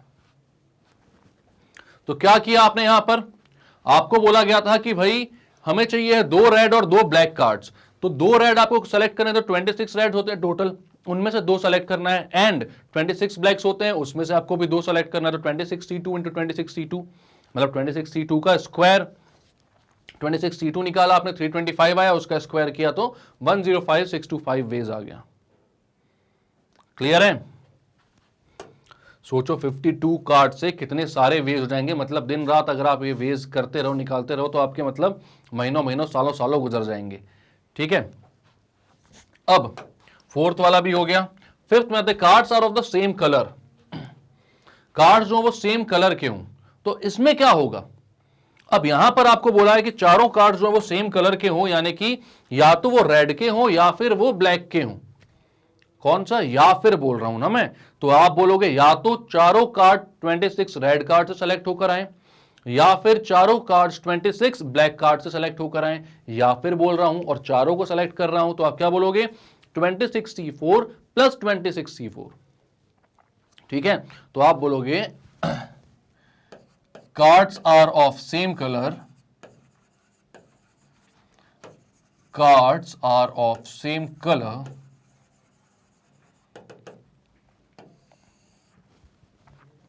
तो यहां पर आ जाएगा 26C4, क्योंकि आपने क्या किया? रेड के लिए 26C4 किया ना, रेड का होना तो 26C4 होगा, और ब्लैक होना है तो भी आपको क्या चाहिए होगा? 26 ब्लैक कार्ड में से 4 आपको सेलेक्ट करने हैं। ठीक है, तो इन दोनों को अब क्या करना है? ऐड करना है, क्योंकि बोला कि इधर रेड और ब्लैक कुछ भी हो सकता है, तो आपने बोला 26C4 प्लस 26C4। इसको आप बोल सकते हो 2 इंटू 26C4, तो आप बोलोगे 2 इंटू 26 का फैक्टोरियल अपॉन 26 माइनस 4 का फैक्टोरियल इंटू 4 का फैक्टोरियल। कितना हो जाएगा ये? तो आप लिखोगे 2 इंटू 26 माइनस 4 इज 26, 25, 24, 23, 22 का फैक्टोरियल। ठीक है, 26 माइनस 4 इज 22 का फैक्टोरियल, तो 22 का फैक्टोरियल लिख देता हूं यहां पर, इनटू 4 का फैक्टोरियल तो हाई भाई नीचे। ठीक है, तो हो जाएगा 4 इंटू 3 इंटू 2 इंटू 1। 22 फैक्टोरियल से 22 फैक्टोरियल कैंसिल आउट हो गया। 4 इंटू 3 इज 12, 12 से 24 कैंसिल आउट हो तो 2 बचा, 2 1 जा, और ये 2 कैंसिल आउट हो गया। ठीक है, 25 इंटू 2 इज 50, 26 इंटू 23 निकाल लेते हैं हम, तो कितना हो जाएगा भाई? 26 इंटू 23, तो हो जाएगा 6 3 जा 18, और कैरी ओवर 1, 6 2 जा 12 और 1 13, और ये हो जाएगा 46। तो 598 इंटू 50 भी करना है आपको, तो 598 इंटू 5 कर लेते हो आप, तो हो जाता है 40, 45, 25, तो 0992, तो 29900। इसका आंसर आएगा आपके पास 29900 वेज, 29900 वेज। क्लियर है? क्या क्या किया आपने यहां पर भाई? तो यहां पर आपको बोला गया था कि चारों कार्ड आपको सेम कलर के चाहिए, तो आपने बोला या तो चारों ब्लैक होंगे या फिर चारों रेड होंगे। तो 26 आपके पास रेड होते हैं, 26 आपके पास ब्लैक कार्ड्स होते हैं, तो या फिर चारों 26 कार्ड्स रेड में से, मतलब चारों जो कार्ड है वो 26 रेड कार्ड में सेलेक्ट होकर आए, या फिर 26 ब्लैक कार्ड में से, तो 26C4 प्लस 26C4 बोला आपने, तो 2 इंटू 26C4 हो गया, जिसको सॉल्व करने के बाद फाइनल आंसर आया 29900 वेज। क्लियर है? तो अच्छा क्वेश्चन था भाई ये, काफी सारे इसने कॉन्सेप्ट्स अपने चेक किए, इसको करते हैं क्लियर। नेक्स्ट क्वेश्चन पढ़ते हैं। तो अब बोल रहा भाई डिटरमाइन, और एक्सरसाइज स्टार्ट हो गई ना आपकी, तो बोलो determine if 2NC3 ratio NC3 is equal to 12:1 और नॉट। दोस्तों कैसे करेंगे भाई जल्दी से? तो भाई यहां पर आपको पता है कि पहला वाला मैं करूंगा और दूसरा वाला आप करेंगे। ठीक है, पहला वाला कैसे करना मैं बता रहा हूं आपको। तो 2NC3 और NC3, तो आप इसको क्या लिखोगे? हमें पता है NCR का फॉर्मूला क्या होता है। NCR का फॉर्मूला होता है n factorial upon n minus r factorial into r factorial. ठीक है, तो यहां पर आप क्या बोलोगे? 2NC3, यहां पर n की जगह 2n है, तो ऊपर आ जाएगा 2n का फैक्टोरियल अपॉन 2n माइनस 3 का फैक्टोरियल, और यहां पर क्या आ जाएगा? 3 का फैक्टोरियल। डिवाइडेड बाय क्या हो जाएगा? तो डिवाइडेड बाय आप लिखोगे भाई NC3, तो NC3 क्या हो जाएगा? n factorial upon n minus 3 का फैक्टोरियल इंटू 3 का फैक्टोरियल। ठीक है, तो n फैक्टोरियल से यहां पर n फैक्टोरियल से अभी और तो कुछ नहीं कैंसिल होगा, n फैक्टोरियल को रहने दो। यहां क्या हो जाएगा, 3 फैक्टोरियल से 3 फैक्टोरियल कैंसिल, इक्वल्स टू कितना है 12/1 चल रहा है, तो 12 ही लेकर चलो, 12:1 है तो उसको 12 ही लेकर चलना है। अब इसको क्या लिख सकता हूं मैं, तो इसको मैं लिख सकता हूं 2n का factorial upon 2n minus 3 factorial into n minus 3 factorial ऊपर चला जाएगा, अपॉन में n फैक्टोरियल आ जाएगा। अब यहां पर ये नहीं बोलना है आपको कि ये 2 फैक्टोरियल इंटू n फैक्टोरियल, नहीं भाई, ये 2n का फैक्टोरियल है ना, ठीक है।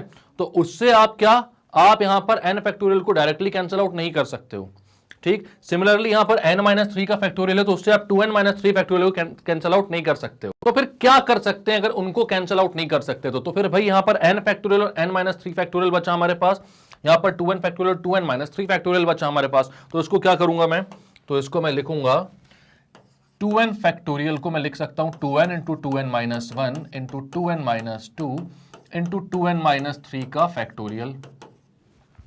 इसमें तो किसी को दिक्कत नहीं होगी भाई, आपको पता है कि n फैक्टोरियल को आप लिख सकते हो n इंटू n माइनस 1 का फैक्टोरियल, या फिर n into n minus 1 into n minus 2 का फैक्टोरियल। ऐसे मैंने 2n को लिखा 2n minus 1 into 2n minus 2 into 2n minus 3 का फैक्टोरियल, बिकॉज इसके डिनोमिनेटर में मेरे पास 2n माइनस 3 था, ठीक है, 2n माइनस 3 का फैक्टोरियल था, तो यहां पर 2n माइनस 3 का फैक्टोरियल लिखा। और अब आप इन दोनों को कैंसिल आउट कर सकते हो। इसके बाद मल्टीप्लीकेशन में क्या लिखा हुआ था, n माइनस 3 का फैक्टोरियल, तो मैं वहां पर लिखता हूं ऊपर तो n माइनस 3 का फैक्टोरियल, नीचे क्या आ जाएगा, तो नीचे भाई n फैक्टोरियल है तो उसको कहां तक लेकर जाना है, n माइनस 3 के फैक्टोरियल तक। तो मैं बोलता हूं n into n minus 1 into n minus 2 into n minus 3 का फैक्टोरियल, ये दोनों कैंसिल आउट। अब बच क्या रहा आपके पास, तो ऊपर बच रहा है 2n माइनस 1, 2n माइनस 2 में से 2 कॉमन ले लेता हूं तो n माइनस 1, नीचे क्या बच रहा है, तो नीचे बच रहा है n माइनस 1 n माइनस 2, और इक्वल टू में क्या 12 चल रहा था। अब भाई फैक्टोरियल कुछ नहीं बचा हुआ है। अब आप नॉर्मली n को n से कैंसिल आउट कर सकते हो, n माइनस 1 को n माइनस 1 से कैंसिल आउट कर सकते हो, तो ये कैंसिल आउट कर लिया आपने। आपके पास ऊपर आ रहा है 4 into 2n minus 1 equals to n minus 2 को वहां पर भेजता हूं तो 12 इंटू n माइनस 2 हो गया। 4 2 से कितना होता है, तो आप बोलोगे 8n, 4 minus 1 is 4 into minus 1 is minus 4, 12n minus 24, ठीक है। अब 8n को उधर भेजो, 24 को यहां भेजो, तो 24 यहां आएगा तो 24 माइनस 4 हो जाएगा ये, और वहां हो जाएगा 12n माइनस 8n, ठीक है। अब 12n माइनस 8n कितना हो जाएगा, 4n, और यहां पर आ जाएगा 20, तो आप बोलोगे 4n इज इक्वल्स टू 20, तो n की वैल्यू कितनी आएगी भाई, 5। क्लियर है, कोई दिक्कत कोई परेशानी नहीं है। क्या किया आपने यहां पर, तो आपने बोला एनसीआर जो है उसका फॉर्मूला होता है n factorial upon n minus r factorial into r factorial. यहां पर ऊपर 2n था, नीचे 3 था, तो आपने बोला 2n c3 मतलब 2n का फैक्टोरियल अपॉन 2n माइनस 3 का factorial into 3 factorial, divided by मतलब रेशियो में किसके साथ था, nc3 के साथ, तो n factorial upon n minus 3 into 3 factorial, 3 से 3 कैंसिल आउट हो गया, रेसिप्रोकल करके लिख दिया। ये गलती कभी मत करना कि यहां पर n फैक्टोरियल से इस n फैक्टोरियल कैंसिल आउट करके ऊपर 2 बचा दिया, ये नहीं भाई, ये 2n का पूरा का फैक्टोरियल है। फैक्टोरियल का एक और नोटेशन ये होता है ना, ये ऐसे भी लिख सकते हैं हम, तो वहां पर 2n पूरा लिखा रहेगा इसके अंदर, ठीक है, और n फैक्टोरियल को मैं ऐसे लिखता हूं, ठीक। तो अब इन दोनों को कैंसिल आउट कर सकते हो क्या, आप नहीं कर सकते हो ना, क्योंकि भाई वो 2n पूरा का पूरा 2n है, उसका फैक्टोरियल है वो, ठीक है। तो यहां पर हमने क्या किया, 2n के फैक्टोरियल को मैंने लिखा 2n into 2n minus 1 into 2n minus 2 into 2n minus 3 का फैक्टोरियल, और 2n माइनस 3 के फैक्टोरियल से उसको कैंसिल आउट कर दिया। ऐसा क्यों लिख सकते हैं, क्योंकि हमें पता है कि फैक्टोरियल का मतलब क्या है भाई, एक एक कम करके मल्टीप्लाई करते जाओ। जैसे 5 का फैक्टोरियल मैं लिखता हूं, तो मैं लिखता हूं ना 5 इंटू 4 इंटू 3 इंटू 2 इंटू 1, तो मैं इसको 5 इंटू, ये भी तो 4 का फैक्टोरियल होगा, ये भी लिख सकता हूं, या फिर 5 इंटू 4 इंटू 3 का फैक्टोरियल लिख सकता हूं, एक एक कम करते जाओ, ठीक है। तो ऐसे यहां पर मैंने क्या किया, 2n माइनस 3 के फैक्टोरियल को लिखा 2n minus 1 2n minus 2 into 2n minus 3 का फैक्टोरियल, अपॉन में 2n माइनस 3 फैक्टोरियल लिखा हुआ था, ठीक है, ये 2n फैक्टोरियल को लिखा मैंने। ये दोनों कैंसिल। सिमिलरली n के फैक्टोरियल को मैंने नीचे लिखा n n-1 n-2 into n-3 का फैक्टोरियल, ऊपर n-3 का फैक्टोरियल था, वो दोनों कैंसिल। फिर मैंने यहां से 2 कॉमन निकाला, तो 2 कॉमन निकला तो n-1 बचा, जो कि नीचे वाले n-1 से कैंसिल, और ये n जो है वो नीचे वाले n से कैंसिल। मल्टीप्लाई किया, ऐड सब्ट्रैक्ट किया, n की वैल्यू कितनी आई 5। ठीक है, नेक्स्ट क्वेश्चन क्या करना है तो आपको पता है, next question is your assignment. ठीक, यहां पर नेक्स्ट क्वेश्चन एकदम सेम है, एग्जैक्टली सेम है, बस यहां पर 12:1 की जगह 11:1 है, तो उस क्वेश्चन को भी आप कर सकते हो। तो ये क्वेश्चन है आपका असाइनमेंट, और इसका आंसर जरूर निकाल कर दीजिएगा मुझे। क्लियर है? क्लियर करो भाई। नेक्स्ट क्वेश्चन पे आते हैं। Find the number of ways of selecting 9 balls from 6 red balls, 5 white balls and 5 blue balls if each selection consists of 3 balls of each color। तो यहां पर क्या बोल रहा है कि 9 बॉल सेलेक्ट करनी है और हर कलर की 3 बॉल्स होनी चाहिए। मतलब आपको 3 चाहिए हैं, कौन सी? Red balls, 3 red, 3 white and 3 हमको ब्लू भी चाहिए। हर कलर की 3 बॉल सेलेक्ट करनी है और टोटल 9 ही करनी है। मतलब हर कलर की 3 बॉल्स ही होंगी, ना उससे ज्यादा ना उससे कम, क्योंकि मिनिमम आपको बोला है कि 3 बॉल्स तो चाहिए ही हैं और टोटल 9 ही बॉल्स चाहिए हैं आपको टोटल। तो 3 और 3 का सिलेक्शन आपको करना पड़ेगा। ठीक है, अब यहां पर देखो भाई, रेड बॉल टोटल 6 है आपके पास, तो selecting 3 red balls out of 6, ये हो जाएगा 63। ठीक है, 6 में से 3 को सेलेक्ट करना, कितने नंबर ऑफ वेज होंगे? तो 63। उसके बाद selecting 3 blue balls, white balls है ना, व्हाइट बॉल्स आउट ऑफ 5, ये हो जाएगा 5C3। और उसके बाद सेलेक्टिंग 3 ब्लू बॉल्स, इसमें भी आउट ऑफ 5, तो ये कितना हो जाएगा 5C3। इसका मतलब होता है कि ऊपर वाले को कॉपी कर रहा हूं ना मैं, ये तो पता होगा आप लोगों को। ठीक, तो अब यहां पर क्या है भाई कि आपने 5 में से 3 ब्लू बॉल सेलेक्ट करी, तो 5C3, 5 में से 3 सेलेक्ट करना। ठीक है, 5 में से 3 व्हाइट, 6 में से 3 रेड, आपको टोटल 9 बॉल सेलेक्ट करना है। तो ये क्या, कौन सा केस होगा? एंड का केस होगा कि और का? जल्दी से बताओ कमेंट सेक्शन पर लिखकर कि इसमें एंड लगाओगे आपकी और लगाओगे। और लगाओगे तो क्या एक 3 ही बॉल सेलेक्ट करनी है आपको? नहीं ना, आपको टोटल 9 बॉल सेलेक्ट करनी है। तो आपको 3 from red and 3 from white and 3 from blue, जब इन तीनों को सेलेक्ट करोगे तब जाकर आपकी टोटल 9 बॉल सेलेक्ट होंगी। तो ये एंड का केस है। एंड का केस मतलब कि यहां पर मल्टीप्लाई करना पड़ेगा। ठीक है, तो आप बोलोगे ways of selecting 9 balls in which 3 balls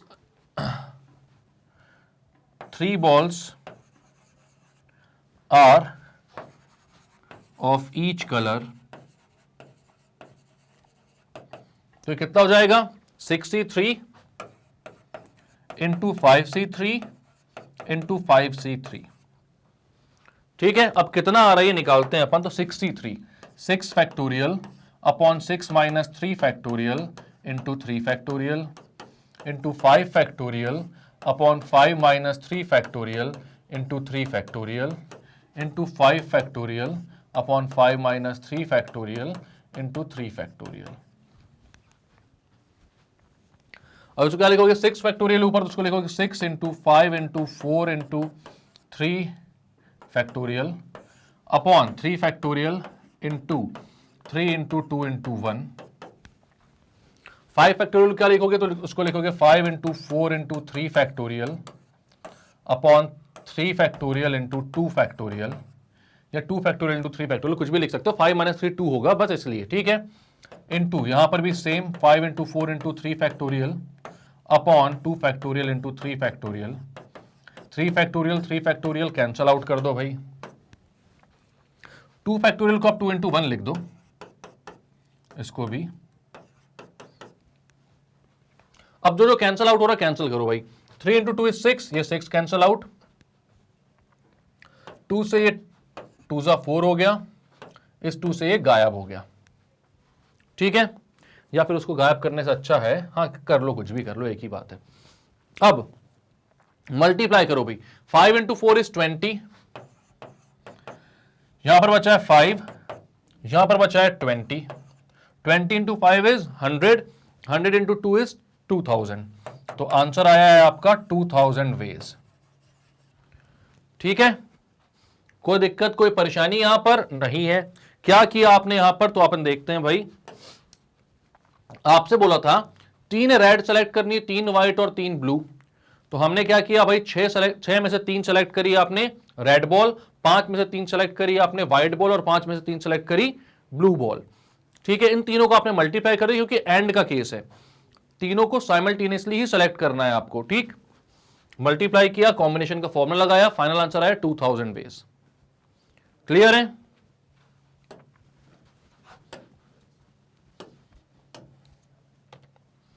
next question क्या बोल रहा है, इन how many ways can one select a cricket team of 11 players from 17 players. ठीक है, अब पता है भाई क्रिकेट टीम सेलेक्ट करना है, टोटल आपके पास 17 प्लेयर्स हैं और आपको 11 उसमें से सेलेक्ट करने हैं, इन विच ओनली 5 प्लेयर्स कैन बोल।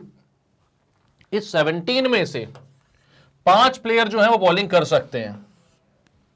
ठीक है, if each cricket team of 11 must include exactly 4 bowlers, मतलब कि आपको 5 बॉलर्स में से 4 तो सेलेक्ट करने ही करने हैं, क्योंकि हर टीम में उन्होंने बोला कि एग्जैक्टली 4 बॉलर्स आपको चाहिए हैं, ना उससे ज्यादा ना उससे कम, और टोटल आपके पास 5 बॉलर्स हैं, तो आपको क्या करना है, 5 बॉलर्स में से 4 बॉलर्स को सेलेक्ट करना है। उसके बाद आपके पास टोटल बनानी है 11 लोगों की टीम, 11 प्लेयर्स की टीम। ठीक है, सबसे पहले तो देखते हैं भाई, सेलेक्टिंग 4 bowlers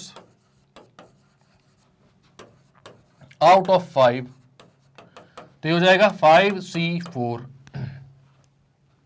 अब आपके पास बाकी कितने प्लेयर्स और बचे, तो भाई 5 में से आपने 4 सेलेक्ट कर लिए हैं, टोटल 17 थे, तो अब बाकी के आपको और कितने चाहिए हैं, तो आपको टोटल 11 प्लेयर्स की टीम बनानी है, जिसमें से 4 सेलेक्ट हो चुके हैं, तो कितने और बचे सेलेक्ट करने के लिए, तो सेलेक्ट होने के लिए टोटल 7 और प्लेसेस बची हैं, 7 प्लेयर्स और बचे हैं। ठीक है, तो आप बोलोगे क्या भाई, places left to be filled, तो वो हो गई 7 प्लेसेस।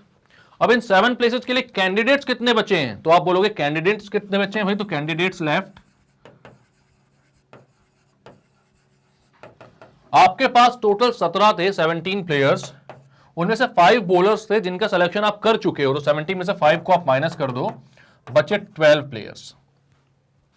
ठीक है, क्योंकि भाई 4 बॉलर आप सेलेक्ट कर चुके हो, एक और बॉलर आपको सेलेक्ट नहीं करना है, टोटल 4 ही बॉलर चाहिए हैं, तो अब आपके पास कितने प्लेयर्स बचे, 12 प्लेयर्स बचे, और उन 12 में से आपको कितनी वैकेंट स्पेसेस को फिल करना है, तो 7 को, तो आप क्या बोलोगे भाई, सेलेक्टिंग 7 players from 12 players, तो वो जाएगा 12C7, 12C7। ठीक है, अब 12C7 और 5C4 ये अलग अलग सेलेक्ट करने की, एक ही साथ एक ही टीम में रखने हैं इनको, तो भाई एक ही साथ सेलेक्ट करने, साइमल्टेनियसली सेलेक्ट होंगे ये। ठीक है, साइमल्टेनियसली, हाँ ठीक है, इजी वर्ड है, तो कोई टफ नहीं है, साइमल्टेनियसली सेलेक्ट होंगे ये, तो आप बोलोगे भाई selecting team of 11 with 4 bowlers, तो ये हो जाएगा भाई पहले 5C4, 5 में से 4 बॉलर्स एंड 12 बैट्समैन में से 7 बैट्समैन सेलेक्ट करने के वेज, तो 5C4 इंटू 12C7, क्योंकि ये 7 और 4 मिलाकर फिर 11 प्लेयर्स बनेंगे, तो ये साइमल्टेनियसली सिलेक्शन करना होगा। क्लियर है, मल्टीप्लाई करते हैं भाई 5C4 इंटू 12C7, ये कितना हो जाएगा,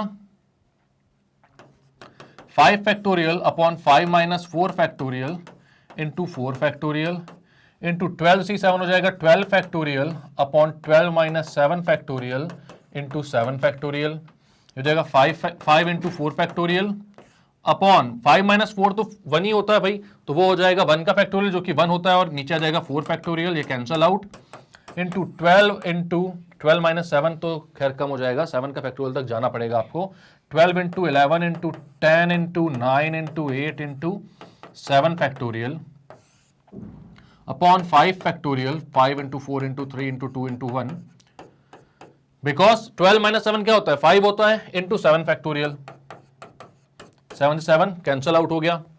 ठीक है, अब जो कैंसल आउट हो रहे हैं कैंसिल करो भाई, 5 से 5 कैंसिल हुआ, 4 इंटू 3 से 12 कैंसिल हुआ, 2 से 4 कैंसिल हुआ, तो ये कितना हो गया भाई 9 4 36, 36 इंटू 11 तो कितना हो जाएगा 396 वैसे, और इंटू 10 करना है आपको, तो फाइनल वैल्यू आई 3960 वेज। कितने वेज भाई 3960 वेज। ठीक है, क्लियर है। तो क्या क्या किया यहां पर आपने, तो आपको यहां पर बोला था भाई कि इन how many ways can one select cricket team of 11 from 17 players. ठीक है, 17 प्लेयर में से आपको 11 की क्रिकेट टीम सेलेक्ट करनी थी, इन विच ओनली 5 प्लेयर्स कैन बोल, जिसमें से 5 आप बॉलिंग करवा सकते थे, 5 ही बॉल कर सकते हैं 17 में से, और आपको एग्जैक्टली 4 बॉलर्स चाहिए थे बस। तो 5 में से आपने सबसे पहले 4 बॉलर्स को सेलेक्ट किया, उसके बाद आपके पास कितने प्लेयर बचे भाई, तो 5 तो बॉलर थे, 12 बैट्समैन थे, बाकी बैट्समैन सेलेक्ट करने हैं आपको, तो 12 में से बाकी कितने 4 हो चुके, तो बचे कितनी प्लेसेस 7, तो 12C7 आपने देखा, मल्टीप्लाई किया, फाइनल आंसर कितना आया 3960 वेज। ठीक है,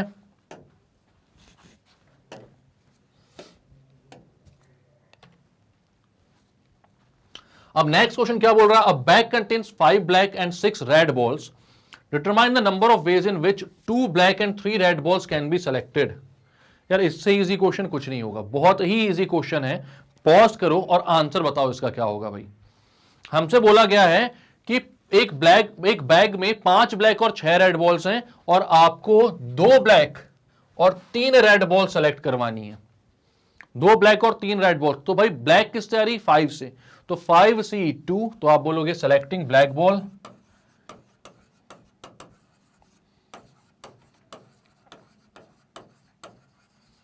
तो वो हो जाएगा 5C2, और सेलेक्टिंग, अब क्या चाहिए 3 रेड बॉल्स चाहिए ना, तो 6 में से 3 रेड बॉल्स चाहिए, तो 3 रेड बॉल्स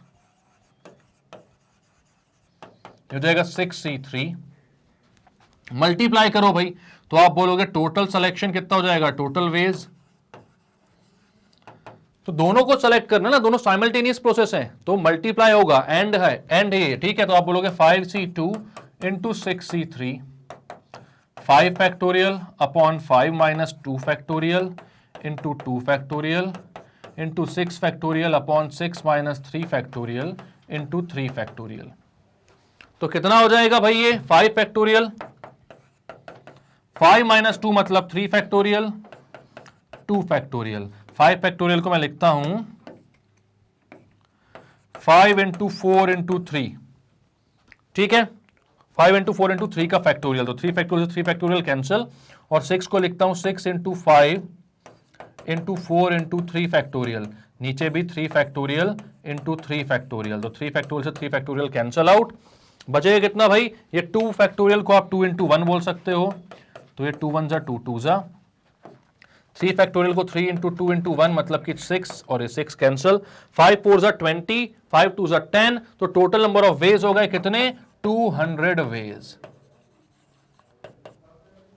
तो आई बात समझ में, बहुत ही इजी क्वेश्चन है भाई ये। तो यहां पर क्या बोला आपसे, 5 ब्लैक और 6 रेड बॉल हैं, 5 में से 2 सेलेक्ट करना था तो 5C2 लिखा, और 6 रेड में से 3 सेलेक्ट करना तो 6C3 लिखा, तीनों को मल्टीप्लाई किया, फाइनल आंसर है 200 वेज। क्लियर है, क्लियर करते हैं। नेक्स्ट क्वेश्चन क्या बोल रहा है भाई, अब यहां पर क्या बोल रहा है, तो in how many ways can a student choose a programme of 5 courses if 9 courses are available and 2 specific courses are compulsory for every student। ठीक है, अब मतलब ऐसा है कि भाई 5 कोर्सेज का प्रोग्राम आपको चूज करना है। आपको चूज करने के लिए टोटल 9 कोर्सेज अवेलेबल हैं, लेकिन उन 9 में से 2 कोर्सेज जो हैं वो कंपलसरी हैं। वो मतलब आपको सेलेक्ट करना ही करना है, ठीक है। तो आपने बोला 9 कोर्स में से 2 कोर्स चुनना ही चुनना है, तो आपके पास बाकी कितने ऑप्शंस बचे? तो आपके पास बचे 7 कोर्सेज, ठीक है। आप बोलोगे एज 2 कोर्सेज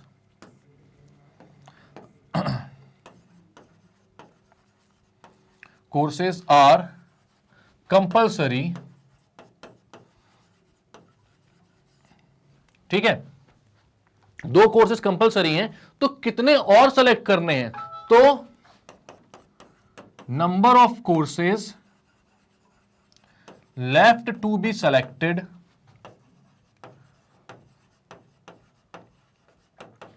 आपके पास टोटल 5 वैकेंट प्लेसेस थी, 5 कोर्सेज थे जो आपको सेलेक्ट करने थे। आपके पास 2 जो है वो कंपलसरी हैं, तो आपने यहां पर बोला भाई कि 5 में से 2 छोड़ दो, तो 3 कोर्सेज जो हैं, अब आप 3 और जो है वो अपनी मर्जी का सेलेक्ट कर सकते हो, ठीक है। और number of choices available, choices कितनी बची हैं? तो टोटल आपके पास 9 चॉइसेस थी, बट इसमें से 2 कंपलसरी हैं, तो भाई वो तो चॉइस बची नहीं ना, वो तो हो गया, वो तो सेलेक्ट करना ही करना है, वो तो चले गए। तो अब कितनी चॉइसेस बची हैं आपके पास? तो आप बोलोगे 9 - 2 यानी कि 7। यानी सीधे शब्दों में अगर ये बोलते तो पता नहीं इनका क्या चला जाता है कि भाई आपको एक्चुअल में 7 में से 3 सब्जेक्ट 3 कोर्सेज सेलेक्ट करने हैं, ठीक है। तो आप क्या बोलोगे? Therefore selection number of ways of selecting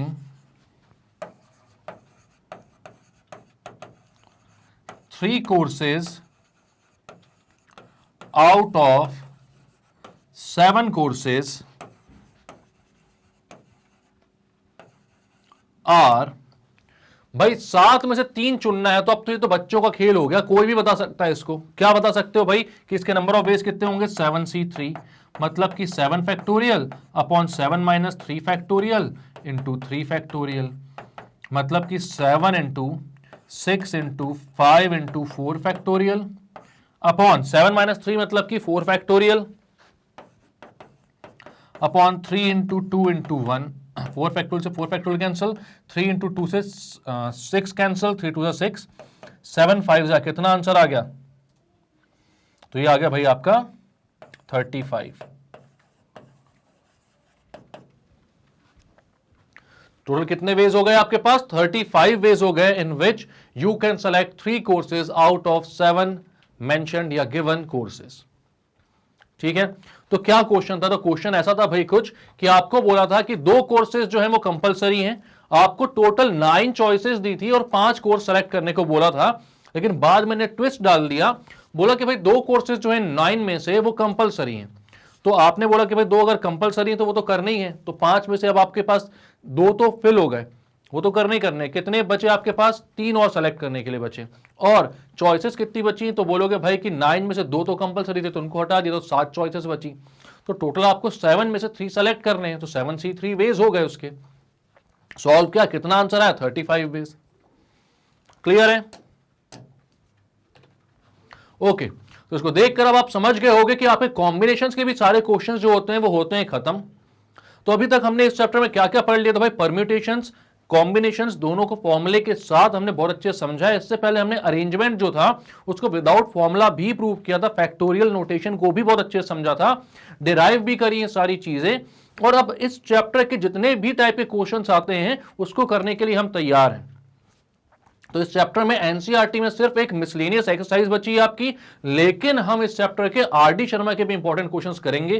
तो नेक्स्ट वीडियोस में मैं वही चीजें लेकर आऊंगा। तो आप इस सारी वीडियो को बहुत अच्छे से देखिए और समझते हुए चलिए। आपको सारे वीडियोस मिल रहे हैं तो बहुत अच्छी बात है, आप देखिए उनको, कोई भी चीजें स्किप करने की जरूरत नहीं है। अगर ढूंढने में दिक्कत होती है वीडियो को कि भाई कब आया था वीडियोस को मैंने देखा था वो गायब हो गया, कहीं पर मिल नहीं पा रहा है, तो magnetbrains.com पर जाओ। जैसे ही जाओगे सारी क्लासेस के ऑप्शंस खुल जाएंगे, क्लास 11 पे क्लिक करना। जैसे ही क्लास 11 पे क्लिक करोगे तो सारे कोर्सेज दिखने लगेंगे क्लास 11 के। आप क्लास 11 मैथ्स में जाना, वॉच नाउ पे क्लिक करना। इस पर जैसे क्लिक करोगे तो मेरे सारे वीडियोस टाइटल और डिस्क्रिप्शन के साथ आपको वहां पर मिल जाएंगे, और उस टाइटल और डिस्क्रिप्शन में आप ढूंढ लेना कि आपका कौन सा वीडियो आपने देखा था, क्या आपको समझना था।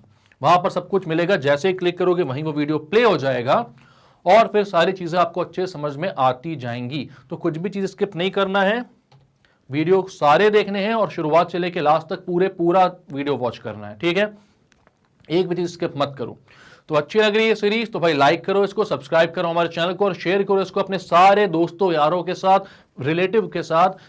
किसी भी क्लास में पढ़ते हो भाई, कोई सा भी सब्जेक्ट पढ़ना चाहते हो, सबके साथ शेयर करो, क्योंकि मैग्नेट ब्रेन्स में सब कुछ अवेलेबल है, वो भी 100% फ्री और बहुत ही अच्छी क्वालिटी के साथ, क्योंकि बहुत ही एक्सपीरियंस टीचर की टीम है, दिन रात मेहनत करती है और आप लोगों के लिए वीडियोस बनाती रहती है। तो इतना तो बनता है ना आपके साइड से। मिलते हैं नेक्स्ट वीडियो में, जहां पर लेकर आऊंगा मैं इस चैप्टर के कुछ और क्वेश्चंस। तब तक के लिए bye bye and take care.